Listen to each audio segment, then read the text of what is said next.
everyone, I'm Jackie Max. Welcome po sa aking tarot card today. Pisces, Cancer, Scorpio po sa month of May, love, money, career po. Ito'y pawang gabay lamang po ito na sa taas ang ating pagtiwala sa ating Panginoon. Be po minded po at hindi lahat 100% na makatugma sa inyo guys. Kung ipak man na sitwasyon kung po, ano pong nakarasan sa inyo guys. At hello po sa mga crosswatcher at hello po sa mga Pisces, Cancer, Scorpio. Okay, the Nine of Wands. Ito guys, do not give up on your dreams. Maraming mga challenges na magaganap na nangyari sa buhay mo. Pwede ito tungkol sa relationship guys, sa person mo, sa trabaho. Pwede ito guys, na-achieve yung goal mo. Be prepared and never give up kung ano mga pagsubok sa iyong buhay. Laging tandaan, huwag makalimot pagdasal sa ating Panginoon. Some of you, kayo po ay ginagawa ng ating guardian angel. Makinig ka sa iyong intuition mo sa iyong gagawin itong month of May po. The two points, be bold. Taking the next step, bold and ambitious choice. Ano yung mga ambisyon mo sa buhay guys? Kailangan ay mag-isipan ng maigi. May pagta-travel na magaganap, approve ng visa, pwede guys na travel ng ibang bansa, kontrata ko ano man ito, partnership, may pagka-commitment sa iyo, pwede ito person mo, o pwede ito mga tungkol sa trabaho. Maganda ang source of income sa mga kapirahan sa mga Pisces, Cancer, Scorpio. Kayo po ay nangangarap na makamutang ibang bansa o pauwi ng bansang Pilipinas. Some of you naman guys ay kailangan mo ng be courageous. Naging matatag ka sa mga plano mo, lalo na sa relationship mo. Kailangan ay courage and confidence po. Ito naman, the Three of Swords. Huwag mawala na pag-asa guys. Great sadness, pwede ito third party situationship. Pwede ito guys na naghiwalay ka ng person mo nang dahil sa third party. Pwede ito guys na itong person mo ay married o vice versa. Pwede ito guys na may divorce, may paghiwalayan na magaganap. Some of you naman ay bago kayo huwalay, naghahanap kayo ng panibagong tao sa iyo o gusto mo na focus ka muna sa yung career mo. Maganda ng mga trabaho o kapirahan sa mga Pisces, Cancer, Scorpio. Tingnan natin kung ano ang mensahe sa mga Pisces, Cancer, Scorpio. Staying focused. Hold the course, okay?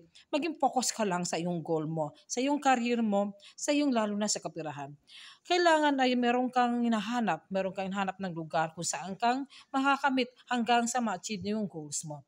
Kung ano mga plano mo, stay focused ka lang. Journey by moonlight. Believe in magic. Believe in God. Believe yourself. Believe your talent. Huwag kang mawala ng pag-asa. Matalino ka, mataas sa pag-iisip mo. At higit sa lahat kayo po ay mga paglalakbay, yung mga pangarap mo makabutang bang bansa, sa ibang lugar, na matagal mo na sa masam, matatagumpay ka. Tingnan natin sa Monology Oracle Card ng Pisces, Cancer, Scorpio. New Moon and Leo, be shine. Pwede po kayo itong person mo na Leo. O may past person na gusto makipagbalikan sa'yo o nagkita kayo. Be shine like a diamond. Huwag mawala ng pag-asa. Practice gratitude. Pwede ito guys na meron kang person, family members, kaibigan na Sagittarius na ngailangan ka ng self-mentor, self-discoveries na yung kasagutan sa isip, puso, damdamin mo. Pwede ito kaibigan mo o ito si person mo. Confidence, ito na sinasabi ko kanina, yung strength mo, yung courage, be confidence. Maging matatag ka sa anumang, tumpak-tumpak, tingnan mo, confidence and courage. Kailangan naging matatag ka. Strength mo, kailangan ay buo ka na sa iyong mga plano mo. Kailangan pag-isipan ito ng maigi. Tingnan natin po another ng Oracle card ng Pisces, Cancer, Scorpio. Yin Yang, wow! Naku, kung wala kayong mga jowa, yung mga single person, single mom, single dad, magkakakaroon na panibagong tao. Soulmate connection. Pwede ito, nangyari na ito o mangyayari pa lang. Yin Yang, bata itong month of May, may makikita kang person mo na ma-meet mo sa travel o sa ibang bansa o siya ba nag-travel ito na doon kayo nabimit na isang lugar na pareho kayo. Blossoming abundance. Wow, congratulations. There's so many blessings na binibigay ng ating universe. Maraming blessings yan, no? Sunod-sunod yung mapotential abundant tulad ng kapirahan. Negosyo, career, lalo na po sa love life, may papag-aayos.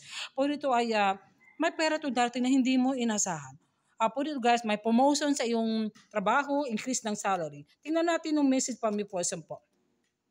Finding out the truth, crush me. Ito, meron kang hinahanap. Siguro nag-aaway ka ng person mo. Meron kang, siguro authentic ka, no? May matalas yung kaisipan mo na kailangan na meron kang hinahanap na anong katotohanan ko. Si person mo nagloko ba, is either vice versa, o meron kang hinahanap na katotohanan, ano ba talaga ang dapat gawin si person mo, o siguro may gusto sa sayo pero hindi na sinasabi kung siya ay nangliligaw sa'yo.